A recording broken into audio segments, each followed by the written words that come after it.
Welcome to Not Milk Never Milk. Subscribe if you're lactose intolerant. You start by preparing the mesh and getting immediate texture data. First, apply scale and rotation so painting behaves predictably. This fixes brush fall-off and symmetry. Next, unwrap UVs, use Smart Unwrap for quick results, or mark seams for accurate islands. Then bake essentials, normals, ambient occlusion, and base color into a 2K map so you have depth and shadow information to paint over. Once done, load those maps into the image editor to begin direct painting with consistent shading and reference. You now build up color and detail using a layered approach.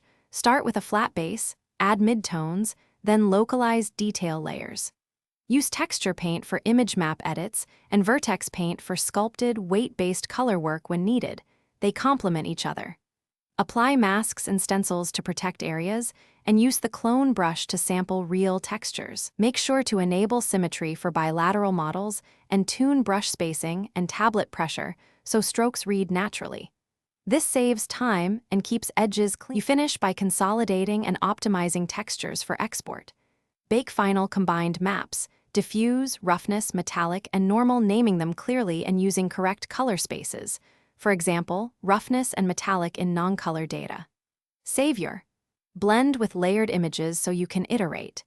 If you encounter visible seams, stretching, or pixelation, first try seam-aware cloning and paint across islands, then adjust UVs or upres the texture to 4K. Make sure to test the maps on the target renderer to confirm lighting and values. Thanks for watching. If this was helpful, leave a like and consider subscribing. See you next time.